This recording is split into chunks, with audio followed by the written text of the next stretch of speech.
Hello and welcome to your final Wednesday evening weirding session.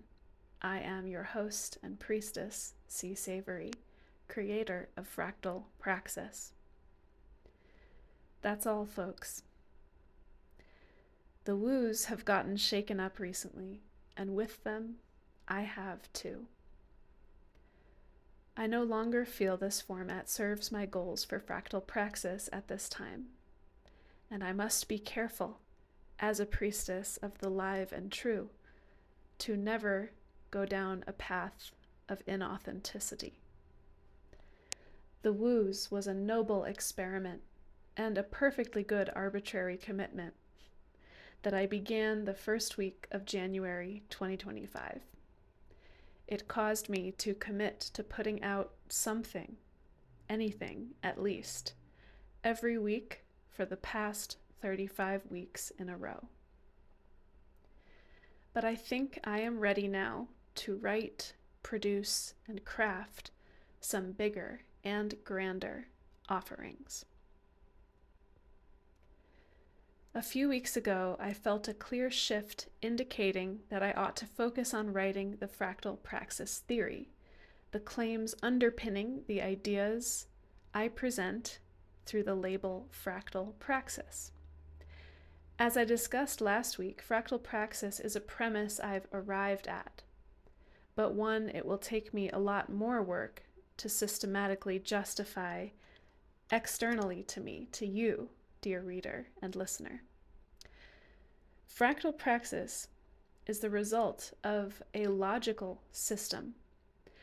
I have spent my whole adult life comparing and vetting claims about what is true, testing them empirically, systematically adopting and refining my views. However, I am not equipped to perform as a scholar and philosopher in the public sphere just yet. My logic and its tellings are organic, much more in the modality of a priestess or prophet than a professor. Although take notice of the root of the word professor as meaning one who professes. My dear colleague and dojo instructor, Deacon, posted this clip which brought me some relief this past week. It helped me realize I'm not alone in my struggle as a mystic who has spent the better part of my life developing direct relationship with reality, and then struggling with how to translate that to others who don't or won't take on that path themselves. For the past weeks, I have efforted and made progress on writing out my logical claims. However, I no longer believe the weekly WEWS are the right container for allowing me the focus and discipline suited to producing epic philosophical statements. Instead, I need structures and flows more appropriate to writing a book, a large set of texts. The ephemerality and short turnaround of these weekly Wednesday evening weirding sessions now conflicts with that goal. And then there's the live, oratory, performative, and hosting modalities that call to me still and draw others to me too. Earlier this year, I decided to shelve offering events and ceremonies entirely, so as to invest more focus into these WEWS and into theory writing. Yes, I have limited energy for fractal praxis each week, as I earn my primary living, so to speak, through other means. So I must obviously constrain what I put my energy into. On the other hand, I must be especially careful, as a priestess, to not proceed down inauthentic roads. Lately, I'm reminded and I'm remembering that in my work, I must be careful to only move from aliveness to aliveness. The live transmission and synthesis in the moment from a practice and a place of extraordinary presence is the truest of my offerings. When I speak from my aliveness, I help us synchronize ourselves with the truth. And with each other, it is a type of connection. And it is this simple, this ancient, and this sacred, the oratory tradition that I find myself in. To perform my truth is to present myself in modes and media that amplify my aliveness so as to spark greater connection with your own. The oratory tradition, for all of its rapturous powers, is clearly a stellar fit for me. After all, reunification with life, with nature, with the cosmos, is rapturous. It is rapture itself. And goddess willing, I can help remind / induce / seduce / invoke you into it. There is organic demand for me as a prophetic orator, a weirdifying poet, performance artist, and priestess.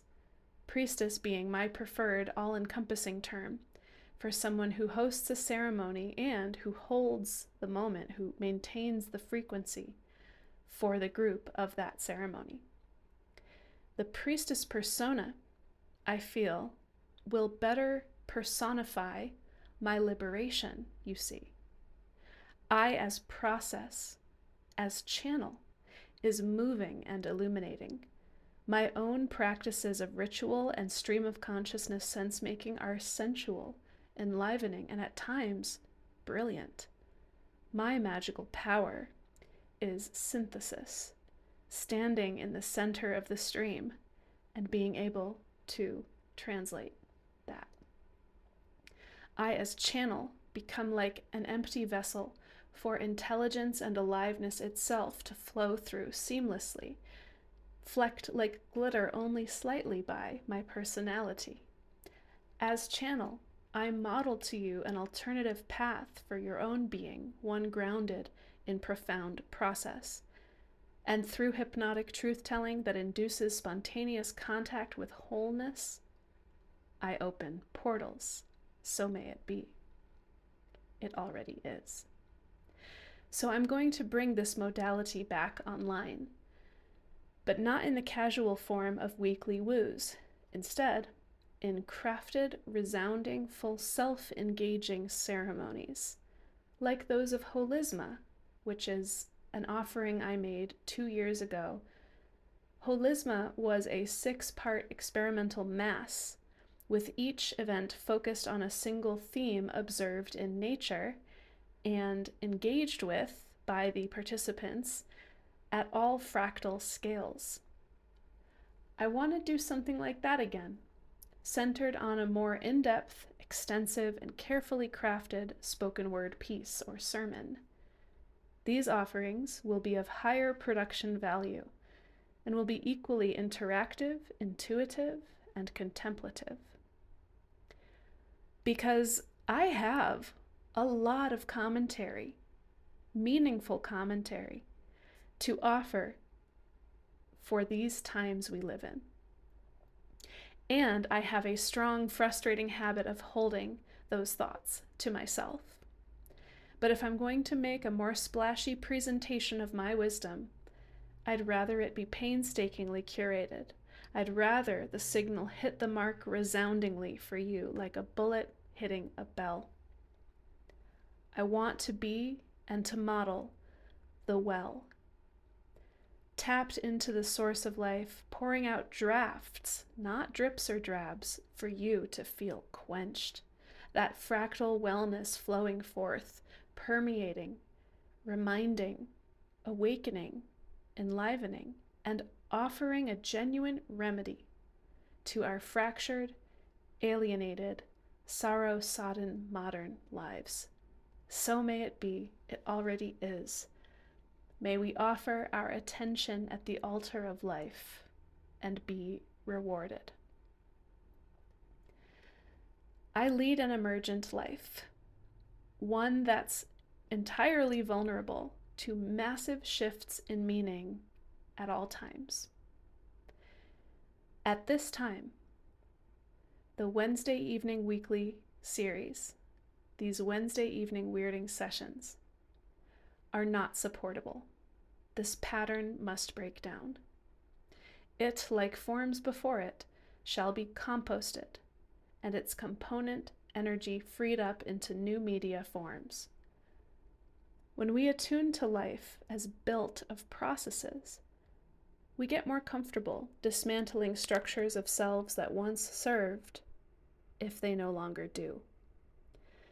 So allow me now to thank these WEWS for the form they took, the life they had, and the life they gave and inspired in others. Thank you for your service. You may now return back to the earth from whence you came. Beloved readers and listeners, I will still be publishing here on this newsletter at fractalpraxis.com, but on a more irregular basis. I release you and us from this common spell of the rhythmic Wednesdays at 6:30 p.m. release ritual. Likely it will reemerge in some deeper, subtler form.